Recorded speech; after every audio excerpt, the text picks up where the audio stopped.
ಇವರ ಅಪ್ಪಣೆಗೆ ನಡೆದಿರುವಂಥ ಸಿರಿಗೆದ್ದವರ ಪುಣ್ಯಸ್ಮರಣ ಪುಣ್ಯಸ್ಮರಣೋತ್ಸವ ಪರಮ ಪೂಜ್ಯರ ಪಕ್ಷಗಳಿಗೆ ಅನಂತ ಭಕ್ತಿಯ ಈಗ ನಮಸ್ಕಾರ ಸಮರ್ಪಿಸಿ ಈ ವೇದಿಕೆಯ ಮೇಲೆ ಆಸೀನರಾಗಿರ್ತಕ್ಕಂಥ ಇಳಿ ಮಠದಲ್ಲಿ ಕುರಿತು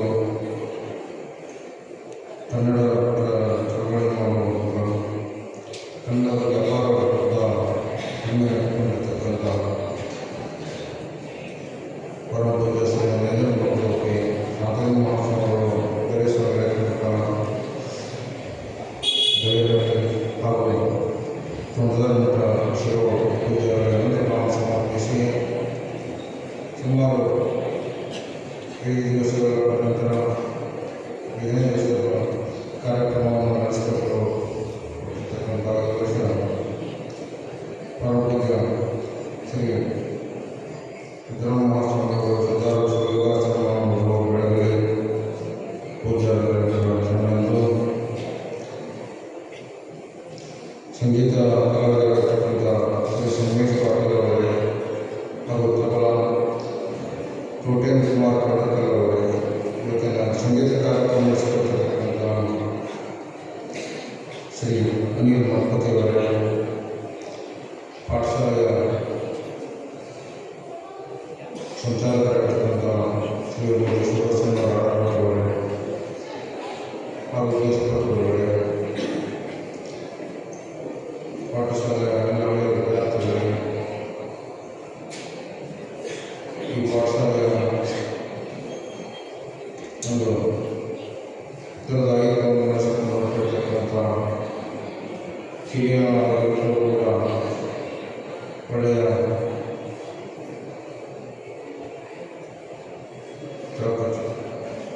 ರೀತಿಯಿಂದ ಪಾಠಶಾಲೆಯ ಜವಾಬ್ದಾರಿಯನ್ನು ಹೊತ್ತುಕೊಂಡು ಹೊರಟಿರ್ತಕ್ಕಂಥ ಶಿವಯೋಗಿಗಳಿಗೆ ಅವರ ಸಾಥಿ ಚಂದ್ರಶೇಖರ ಮಹಾದೇಶ್ವರನ್ನ ಹಾಗೂ ಗಿರಿ ಶಂಕರಣ್ಣವರ ಚಿರಂಜೀವಿ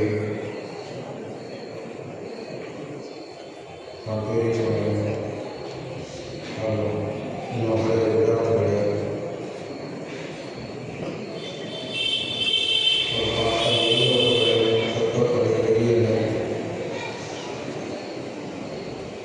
ಇವತ್ತು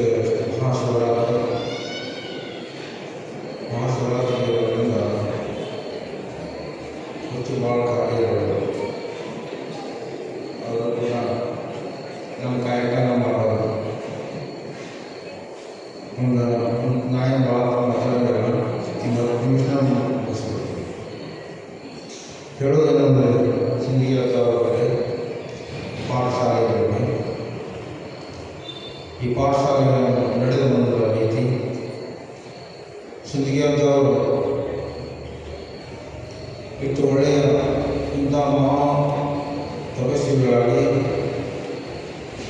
ಯೋಗ್ಯ ಪ್ರಕಾರಕಾರಿಗಳಾಗಿ ಹೊರಹೊಮ್ಮಬೇಕಾದರೆ ಅವರು ಅನೇಕ ಮಹಾನ್ ತಪಸ್ವಿಗಳ ಒಂದು ಆಶೀರ್ವಾದವನ್ನು ಪಡೆದುಕೊಂಡಿದ್ದಾರೆ. ಸಿಂಧಿಗೆ ಬೀಳೂರು ದುರ್ಗಸ್ವಾಮಿಗಳು ಅಲ್ಲಿ ಜಯ ಮಾಡ್ತಾರೆ. ಅಲ್ಲಿ ಒಂದು ಶಾಖಾ ಮಠ ಇತ್ತು, ಚನ್ನವೀರೇಶ್ವರ ವಿವೇಕ ಮಠ. ಅಲ್ಲಿ ಬಂದಿದ್ದರು. ಅವಾಗ ಸಿಂಧಿಗೆ ಮಠದ ಸಿಂಧಿಗೆಗಳು ಬರೋ ಮಠ ಅಂತಾರೆ.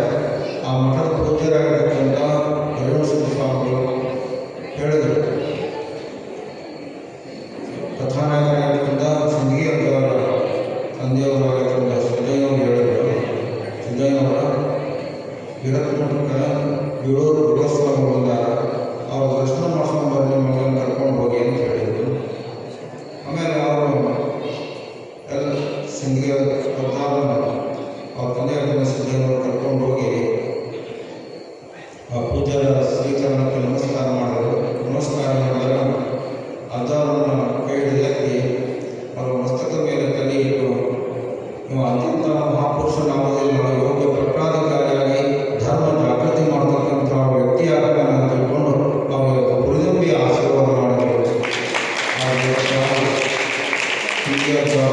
ಎಂಥ ಮಹಾತಪಸ್ವಿಗಳಾದರು. ಆಂಧ್ರಕುಮಾರ ಮಹಾಸ್ವಾಮಿಗಳು ಸುಯೋಗದಲ್ಲಿದ್ದಾಗ ಸಿಂದಗಿ ಅಂಥವ್ರು ದೊಡ್ಡವರಾಗಿ ಶಿವಯೋಗದಲ್ಲಿ ಸೇರ್ತಾ ಇದ್ದಾರೆ.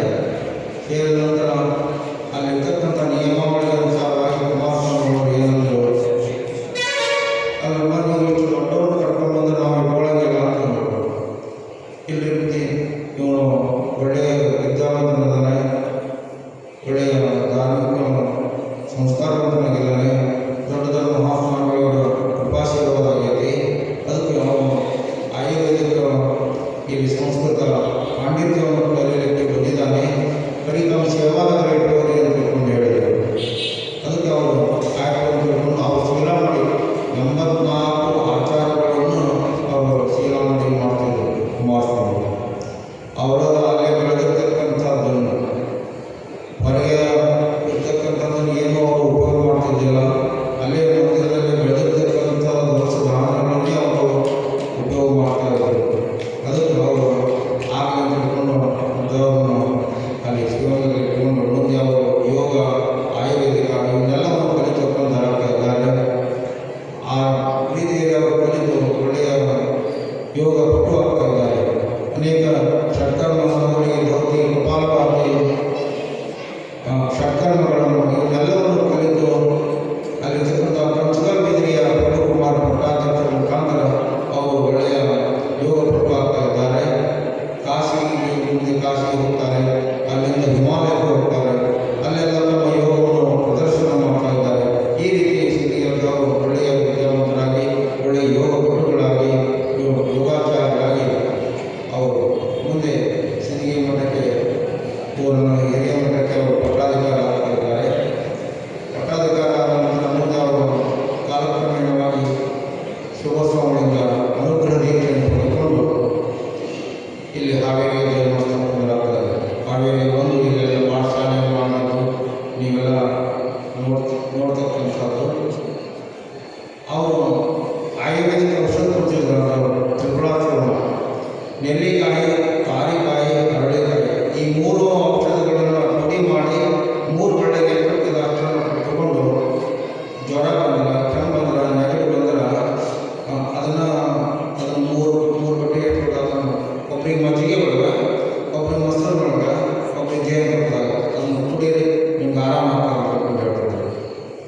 ಆಮೇಲೆ ಇಲ್ಲಿ ಮಾಡಿದಾಗ ಹುಡುಗರಿಗೆ ಏನು ಆರಾಮ ಇಲ್ಲ ಅಂತಂದ್ರೆ ಅವರು ಇವರು ಪಾಠ ಹೋಗಲಾರ್ದೆ ಟಕ್ ಹಸ್ತಾರೆ ಅಂತ ತಿಳ್ಕೊಂಡು ಅದ್ದವ್ರು ಏನು ಮಾಡ್ತಿದ್ರು ಅಂದ್ರೆ ಅವನಿಗೆ ಆರಾಮ ಇಲ್ಲ ಅಂತಂದ್ರೆ ಅವನಿಗೆ ಏನು ಕೊಡಬೇಡ, ಬಿಲ್ವಪತ್ರೆಯಿಂದ ಕಷಾಯ ಮಾಡಿ ಕುಡಿಸ್ತಾ ಇದ್ರು ಅದ್ದವರು. ಅಂದ್ರೆ ಅವ ಆರಾಮ ಇಲ್ಲ ಅಂತಂದ್ರೆ ಅವ್ನು ಬಿಲ್ವಪತ್ರೆ ಕಷಾಯ ಕುಡಿತಿದ್ದ, ಯಾಕಂದ್ರೆ ಕುಡಿತಿದ್ದಿಲ್ಲ. ಏನೋ ಪಾಠ ಒಪ್ಸೋದು ಮತ್ತೆ ಅಂತ ತಿಳ್ಕೊಂಡು ನೆವ ಮಾಡ್ಕೊಂಡು ಹೇಳ್ಕೊಂಡು ಅದ್ದವರು ಏನಿದೆ ಮಕ್ಕಳಿಗೆ ಯಾವ ರೀತಿ ಒಂದು ಲೌಕಿಕ ಅನುಭವ ಅವರಿಂದ ಕಲಿತಕ್ಕಂಥದ್ದು, ಮಾತ್ರ ಅನುಭವ ಆಗಿರ್ತಕ್ಕಂಥದ್ದು. ಅನೇಕ ತಾಯಿಗಳು ಮಠಕ್ಕೆ ಬಂದು ತಮ್ಮ ಮನೆಯಲ್ಲಿ ಹೇಳಲಾಗ್ತಕ್ಕಂಥದ್ದು ವಿಚಾರಗಳನ್ನು ಅಜ್ಜಾವರ ಹೇಳಿ ಅವರು ಸಮಾಧಾನ ಮಾಡ್ಕೊಳ್ತಿದ್ರು. ಅದು ಸಮಾಧಾನ ಪಡಿಸ್ತಾ ಇದ್ರು ಅಜ್ಜಾವರು. ಆ ರೀತಿ ಅಜ್ಜವರಲ್ಲಿ ಅಂಥವ್ರನ್ನ ಇದ್ದು ಅವರಿಗೂ ಕೂಡ ಅದೇ ಔಷಧವನ್ನು ಕೊಡ್ತಕ್ಕಂಥ ಆಗ್ತಾ ಇದ್ರು. ಆ ಹಸ್ತದಲ್ಲಿ ಒಂದು ಸಂಜೀವಿನಿ ಅಮೃತ ಸ್ವರೂಪವಾಗಿರ್ತಕ್ಕಂಥ ಒಂದು ಶಕ್ತಿ ಅವರ ಹಸ್ತದಲ್ಲಿತ್ತು. ಆ ಹಸ್ತದಲ್ಲಿ ಇರೋದ್ರಿಂದಲೇ ಅವರು ಏನೇ ಕೊಟ್ಟರು ಸಹಿತ ಅವರು ಆರಾಮ ಆಗ್ತಿದ್ರು. ಇನ್ನೊಂದು ಅನೇಕ ಬಂದಿರತಕ್ಕಂಥ ಭಕ್ತರಿಗೆ ಕಂಟಕಗಳನ್ನು ನಿವಾರಣೆ ಮಾಡ್ತಕ್ಕಂಥ ಶಕ್ತಿ ಅರ್ಥವಾಗಿ ಏನು ಆ ಶಕ್ತಿ ಏನಂತಂದ್ರೆ ಮೃತ್ಯುಂಜಯ ಜಪ ಮಾಡ್ತಿದ್ರು. ಮೃತ್ಯುಂಜಯ ಜಪ ಮಾಡಿ ಅವರಿಗೆ ಬಂದಿರತಕ್ಕಂಥ ಏನೇ ಕಂಟಕಗಳು ಬಂದರೂ ಆ ಕಂಟಕಗಳನ್ನೆಲ್ಲ ಅವರು ನಿವಾರಣೆ ಮಾಡ್ತಕ್ಕಂಥ ಶಕ್ತಿ ಅವರಲ್ಲಿತ್ತು. ಅದಕ್ಕೆ ಸುಮಾರು 77ನೇ ಇಸ್ವಿಯೊಳಗೆ ಅದ್ದವರಿಗೆ ನರದ ಒಂದು ಸೂರ್ಯ ಮಹತ್ವ ಪಾಲನೆ ಮಾಡ್ತಾರೆ.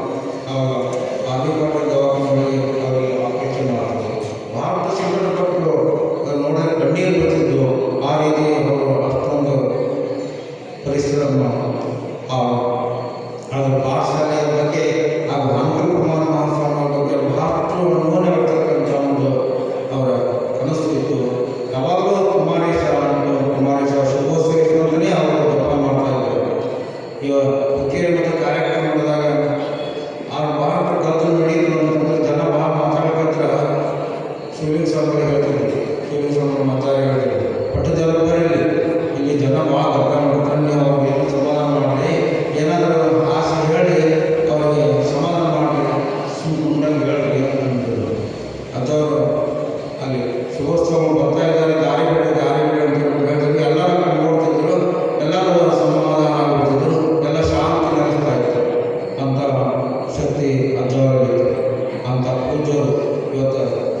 ಪುಣ್ಯ ಸ್ಮರಣೋತ್ಸವ ಪ್ರತಿ ವರ್ಷ ನಡೀತಕ್ಕಂಥ ಈ ಪುಣ್ಯ ಸ್ಮರಣೋತ್ಸವದಲ್ಲಿ ಬಹಳಷ್ಟು ದಾನಿಗಳು ಸದ್ಭಕ್ತರು ಭಾರತೀಯ ವಿದ್ಯಾರ್ಥಿಗಳು ಬಹಳಷ್ಟು ದೇಣಿಗೆಯ ಮುಖಾಂತರ ಹಣವನ್ನು ಸಂಗ್ರಹ ಮಾಡಿಕೊಡ್ತಾ ಇದ್ದಾರೆ.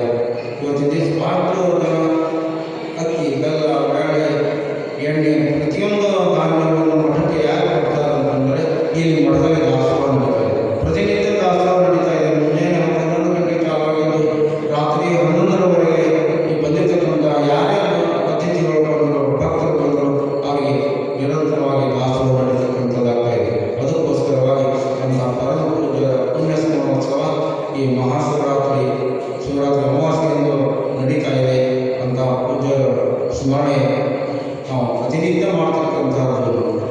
ಗದಗಿನ ಜಗತ್ತಿನೊಳಗೂ ಲಿಂಗಾಯತರು ಸಿದ್ಧಲಿಂಗ ಮಾಡ್ಕೊಂಡು ಮಾತನಾಡ್ತಿದ್ದರು.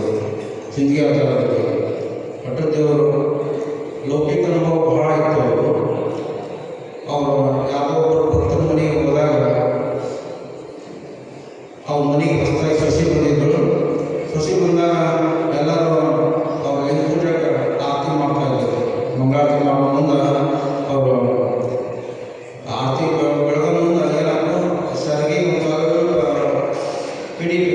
ಕಿಡಿಬಿಟ್ಟು ಒಂದು ಸ್ವಲ್ಪ ಇದಾದ ಆದ್ಮೇಲೆ ಅವರೆಲ್ಲರೂ ಹೋಗ್ತಿದ್ರು. ಆರತಿ ಹೇಳಿದರು, ಆನಂದಿಗಳು ಎಲ್ಲರೂ ಭಾಳ ಜನ ಕುಡಿದ್ರು.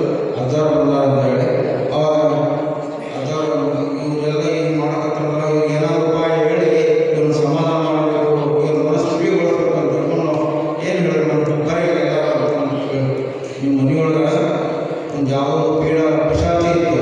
ಆ ಪಿಶಾಚಿ ನಿಮ್ಮ ಮನೆಯಾಗ ಕುಂತಿದ್ದದ ಆ ನಿಮ್ಮ ಸೊಸೆ ಸರಿ ಬೆಂಕಿ ತಾಗಿ ಅದು ಈ ಗಾಳಿಯಲ್ಲಿ ಬೆಳಕಿನ ಮುಖಾಂತರ ಹಾರಿ ಹೋಗ್ಬೇಕು ಅಂತ ತಿಳ್ಕೊಂಡು ಹೇಳಿದ್ರು. ಅವಾಗೆಲ್ಲರೂ ಅಂತ ಪರಮ ಪೂಜ್ಯರು ಭಕ್ತರನ್ನು ತಿಳಿಗೊಳಿಸ್ತಕ್ಕಂಥ ಶಕ್ತಿ ಅವರಾಗಿತ್ತು.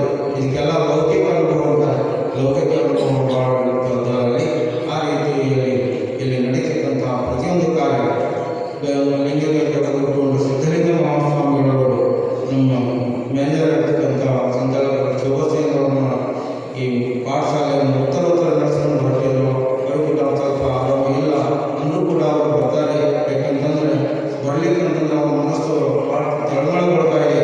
ನಾನೇನು ಕಳ್ಕೊಂಡಿನೋ ಏನೋ ಮರ್ತೀನಿ ಅಂತ ಅನಿಸ್ತಾ ಇದೆ. ಆ ನಿಟ್ಟಿನಲ್ಲಿ ಅವರು ಪಾಠಶಾಲೆಯ ಜವಾಬ್ದಾರಿಯನ್ನು ನಮ್ಮ ಶಿವಯೋಗಿ ಹಿರೇಮಠವರಿಗೆ ಒಪ್ಪಿಸಿದ್ದಾರೆ. ಅವರು ಕೂಡ ಸಾಹಿತ್ಯ ಮಾಡಿಸಿ ಅಧ್ಯಾಪಕರನ್ನಾಗಿ ಮಾಡಿದ್ದಾರೆ. ಯಾಕಂತಂದರೆ ಅವರ ಅನುಭವ ಶಿವಯೋಗಿಯವರು ಕೂಡ ಬಹಳ ಚೆನ್ನಾಗಿ ಅನುಭವ ಕೊಟ್ಟಿದ್ದಾರೆ. ಅದೇ ರೀತಿಯಾಗಿ ಭಕ್ತರನ್ನು ಹಚ್ಕೊಂಡು ನಡೆಸಿರ್ತಕ್ಕಂಥದ್ದಾಗಲಿ, ಭಕ್ತರು ಬಂದಿರತಕ್ಕಂಥವರಿಗೆ ದಾಸೋಹ ಊಟ ಮಾಡಿಸ್ತಕ್ಕಂಥದ್ದಾಗಲಿ, ಏನೇ ಆಗಲಿ ಅವರು ಒಳ್ಳೆಯ ರೀತಿಯಿಂದ ಅನುಭವ ಇದೆಲ್ಲ ಯಾರಿಂದ ಅಂತಂದರೆ ನಮ್ಮ ಶಿವಸೇನವರು ಒಳ್ಳೆಯ ಅನುಭವವನ್ನು ಕೊಟ್ಟಿದ್ದಾರೆ. ಶಿವಯೋಗಿಯವರಿಗೆ ಚೆನ್ನಾಗಿ ನಡೆಸ್ಕೊಂಡು ಹೊರಟಿದ್ದಾರೆ. ಭಾಳ ಭಕ್ತರಿಗೆ ಈ ಮಠಕ್ಕೆ ಭಕ್ತರೇ ಆಗ್ತದೆ. ಅಜ್ಜವನ್ನು ಮಾತಾಡಿದ್ರು, ಸ್ವಾಮಿ ಬಡವನಾಗಿರಬೇಕು, ಭಕ್ತರು ಶ್ರೀಮಂತರಾಗಿರಬೇಕು. ಅದಕ್ಕೆ ಈ ಮಠ ಸಣ್ಣದಿದ್ದು ಸಹಿತ ಇದಕ್ಕೇನು ಆಸ್ತಿನ ಇದಕ್ಕೆ ಮಠದ ಆಸ್ತಿ ಯಾರು ಅಂದ್ರೆ ನೀವು ಭಕ್ತರೇ, ನೀವು ಕೂತಿರಲ್ಲ, ನೀವೇನು ಕೊಡ್ತಿರಲ್ಲ, ನೀವೇ ಈ ಮಠದ ಆಸ್ತಿ. ಅದಕ್ಕೆ ನಾವು ಮಠ ಇನ್ನೂ ಉತ್ತರೋತ್ತರ ಅಭಿವೃದ್ಧಿ ಆಗಬೇಕು, ಆಗ್ತಾ ಇದೆ. ಮಠದಲ್ಲಿ ಕಟ್ಟಿರ್ತಕ್ಕಂಥ ವಿದ್ಯಾರ್ಥಿಗಳು ಅನೇಕ ಊರುಗಳ ಮುಖಾಂತರ ಹಣ ಸಂಗ್ರಹ ಮಾಡಿಕೊಂಡು ಬಂದು ಮಠಕ್ಕೆ ಕೊಡ್ತಾರೆ. ಆ ಮಠ ಸದ್ವಿನಿಯೋಗ ಆಗ್ತಾ ಇದೆ. ಯಾಕಂತಂದ್ರೆ ಮಠಕ್ಕೆ ಕೊಟ್ಟಿರ್ತಕ್ಕಂಥದ್ದು ಅದು ಯಾವುದೋ ದುರುಪಯೋಗ ಆಗೋದಿಲ್ಲ. ಸದ್ವಿನಿಯೋಗವಾಗಿ ಉತ್ತರೋತ್ತರ ಈ ವರ್ಷ ಕೂಡ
ಹೆಚ್ಚಿನ ರೀತಿಯಲ್ಲಿ ಅನೇಕ ಮಠಾಧೀಶರು ಈ ಮಠದಲ್ಲಿ ಕಲಿತುಕೊಂಡು ವಿದ್ಯಾರ್ಥಿ ಮಠದಲ್ಲಿ ಕಲಿತುಕೊಂಡು ಒಳ್ಳೆಯ ವಿದ್ಯಾವಂತರಾಗಿ ಒಳ್ಳೆಯ ಮಠಗಳಿಗೆ ಹೋಗಿದ್ದಾರೆ. ಆಮೇಲೆ ಪಾಠಶಾಲೆಯಲ್ಲಿ ಕಲಿತುಕೊಂಡು ವಿದ್ಯಾರ್ಥಿಗಳು ಬಹಳಷ್ಟು ದೂರದ ಅನೇಕ ದೊಡ್ಡ ದೊಡ್ಡ ಕ್ಷೇತ್ರಗಳಿಗೆ, ದೇವಸ್ಥಾನಗಳಿಗೆ, ಮಠಗಳಿಗೆ ಅರ್ಚಕರಾಗಿ, ಪುರೋಹಿತರಾಗಿ ಹೋಗಿ ಒಳ್ಳೆಯ ವಿದ್ಯಾವಂತರ ಈ ಮಠದ ಬಗ್ಗೆ ಬಹಳ ಆಸಕ್ತಿ ಇಟ್ಕೊಂಡು ಹೊರಟಿದ್ದಾರೆ. ಉದಾಹರಣೆ ಹೋದಣಿಯ ವೀರಯ್ಯನವರು ಹೇಳ್ಬೋದು. ಅನೇಕ ಪಾಠಶಾಲೆ ವಿದ್ಯಾರ್ಥಿಗಳು ಅಲ್ಲಿ ಭಾಳ ಮಾಡ್ಕೊಂಡಿದ್ದಾರೆ ದಾವಣಗೆರೆಯಲ್ಲಿ. ಅದಕ್ಕೆ ಅಂತ ಶಾಸ್ತ್ರಿಗಳು ಅವರು ಬಹಳ ಭಕ್ತಿಯಿಂದ ಶ್ರದ್ಧೆಯಿಂದ ಇಲ್ಲಿ ಸೇವೆಯನ್ನು ಮಾಡ್ತಾರೆ. ವರ್ಷ ಶಿವರಾತ್ರಿಗೆ ಅದನ್ನು ನಮ್ಮ ಕಣ್ಣಿಗೆ ಒಂದು ಹಬ್ಬವಾಗ್ತಾ ಇದೆ. ಆ ನಿಟ್ಟಿನಲ್ಲಿ ಈ ಶಿವರಾತ್ರಿ ಅಮಾವಾಸ್ಯೆ ದಿವಸ ಅಥವಾ ಪುಣ್ಯಸ್ಮರಣೋತ್ಸವ ಅವತ್ತಿನ ದಿವಸ ಗದಿಗಿನ ತೋಟದ ಸಿದ್ದರಾಮ ಮಹಾಸ್ವಾಮಿಗಳು ಏರ್ಪಡಿಸ್ತಾರೆ. ಆ ಹಿಂದಿನ ಜಗತ್ತುಗಳು ಸಾಂಪ್ರದಾಯವನ್ನು ಇಟ್ಟುಕೊಂಡು ಅವರನ್ನು ನಡೆಸಿಕೊಂಡು ಹೊರಟಿದ್ದಾರೆ. ಈ ಮಠ ಉತ್ತರೋತ್ತರ ಅಭಿವೃದ್ಧಿ ಆಗ್ತಾ ಇದೆ. ಯಾರಿಂದ ಮೊದಲು ಭಕ್ತರಿಂದ ಅಭಿವೃದ್ಧಿ ಆಗ್ತಾ ಇದೆ. ಅದಕ್ಕೆ ಇಂಥ ಈ ಮಹಾಶಿವರಾತ್ರಿ ಇವತ್ತೆಲ್ಲರೂ ಉಪವಾಸ ಜಾಗರಣೆ ಮಾಡ್ತಕ್ಕಂಥದ್ದು, ಅದಕ್ಕೆ ನಾವು ಮಾಡ್ತಕ್ಕಂಥದ್ದು ಒಂದು ಒಳ್ಳೆಯ ಶಿವನಾಮಸ್ಮರಣೆ. ಮಕ್ಕಳಿಗೆ ಒಂದು ಒಳ್ಳೆಯ ಸಂಸ್ಕಾರವನ್ನು ಕೊಡ್ತಕ್ಕಂಥದ್ದು. ಸಂಸ್ಕಾರ ಕೊಟ್ಟರೆ ಆ ಮಕ್ಕಳು ಒಳ್ಳೆಯ ವ್ಯಕ್ತಿಗಳಾಗ್ತಾ ಇದ್ದಾರೆ, ಒಳ್ಳೆಯ ಜ್ಞಾನಿಗಳಾಗ್ತಾ ಇದ್ದಾರೆ. ಅದಕ್ಕೆ ನೀವು ಮನೆತನ ಹೊತ್ತುಕೊಂಡು ಹೋಗ್ತಕ್ಕಂಥ ಮಕ್ಕಳಿಗೆ ಒಂದು ಒಳ್ಳೆಯ ಸಂಸ್ಕಾರ ಕೊಡಿ.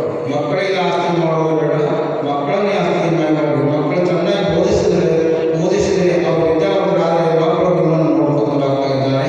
ಅದಕ್ಕೆ ಇಂಥ ಒಂದು ಮಹಾಶಿವರಾತ್ರಿಯ ಕಾರ್ಯಕ್ರಮ ನಾಳೆ ಇನ್ನೂ ಎರಡು ದಿವಸಗಳಲ್ಲಿ ಈ ಕಾರ್ಯಕ್ರಮ ಸಂಪನ್ನಗೊಳ್ಳಬೇಕಾಗಿದೆ.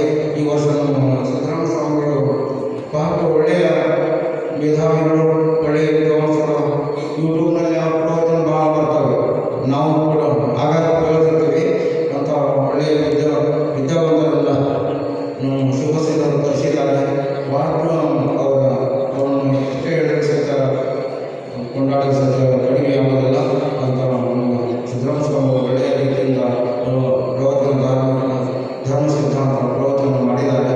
ಆ ಪ್ರವಚನವನ್ನು ನಾವು ಕೇಳಿ ನಾವು ಒಳ್ಳೆಯ ನಮ್ಮ ಮನಸ್ಸನ್ನು ತಿಳಿಗೊಳಿಸಿಕೊಳ್ಳೋಣ ನಮ್ಮ ಹಾರೈಸಿ ಇಲ್ಲಿ ಸೇರಿರ್ತಕ್ಕಂಥ ಎಲ್ಲರಿಗೂ ಕೂಡ ಸಿದ್ಧಿಯವರ ನಾವು ಆಯುರ್ವೇದ